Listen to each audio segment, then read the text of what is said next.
माजी आमदार आडम मास्तर यांनी कमरेभर पाण्यातून मार्ग काढत अक्कलकोट रोडवरील देसाई विडी कंपनीच्या झालेल्या नुकसानीची पाहणी करण्यासाठी जाऊन त्या ठिकाणी व्यवस्थापकांची चर्चा करून सत्य परिस्थितीची माहिती घेऊन स्वरांजली चॅनलशी बोलताना कारखान्याचे झालेले नुकसान, शासनाची भूमिका, विमा कंपनीची भूमिका या सर्व बाबींचा उल्लेख करत या सर्व परिस्थितीतून मार्ग काढत टप्प्याटप्प्याने कारखाना सुरू होत असल्याचे त्यांनी सांगितले. कोल्हापूर शहरातील प्रसिद्ध विडी कारखाना देसाई विडी जवळजवळ 4-5 कोटीचं नुकसान झालेलं आहे. तयार विड्या, तंबाखू, पान माझ्या जीवनात असं नुकसान झालेलं पहिल्यांदा. कालच्या पावसाने 8 ते 9 फूट पाणी या ठिकाणी पडलेलं आहे. 18,000 कामगारांची दिसत आहे. महाराष्ट्र शासनाचे पालकमंत्री साहेब, कलेक्टर, कमिशनर या सगळ्याशी बोलतो. अगोदर आपण इतकं पाणी करा. पूर्ण वज्रेश्वरी नगर,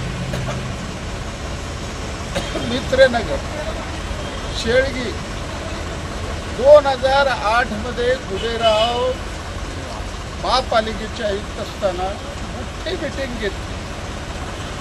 2-3 तास फिरलो मी या ठिकाणी आणि त्यावेळेला मी त्यांना सांगितलं 48 इंची रुंदीचे तुम्हाला पावसाळी गटार घातल्याशिवाय पावसाळी पाणी आणि ड्रेनेजचं पाणी निचरा होणार नाही. नाहीतर पूर्ण वज्रेश्वरी नगर आणि त्यापुढे जेवढ्या वसाहत येतील ते सगळे पाण्यामध्ये जातील. दुर्दैवाने मी पराभव झाल्यामुळं मी गप्प बसलो. कोणत्याही आमदार खासदारांनी आपसाला घेतलं नाही.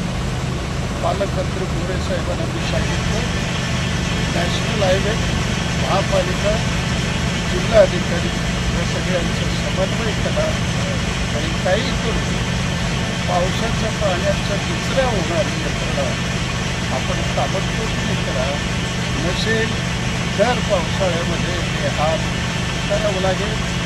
आज हा कारखाना जर बंद पडला 18,000 कामगारांची होणार आहे. म्हणून महाराष्ट्र शासनाचे मुख्यमंत्री संबंधित मंत्री या सगळ्यांना विनंती आग्रहाने देसाई कारखाना आता सध्या अशोक चौकामध्ये सुरू आहे. उद्या गुरुताईमध्ये, परवा जुनी गलतीमध्ये सुरू होईल. 3-4 दिवसामध्ये उत्पादन सुरू होईल असं त्यांनी आम्ही दिलं. प्रत्यक्ष मॅनेजरशी भेटलं, त्यांचं ऑफिस बघितलं, गोडाऊन बघितलं, तयार बिळं बघितलं, तपासणी बघितलं, त्या ठिकाणी पानपत्ता बघितलं, 4-5 गाड्या होत्या हेही बघितलं. अशा करोडो विड्या हे वाहून घेतलेल्या. तर विमा कंपनीनं खास करून 100% नुकसान भरपाईची व्यवस्था करावी अशी विमा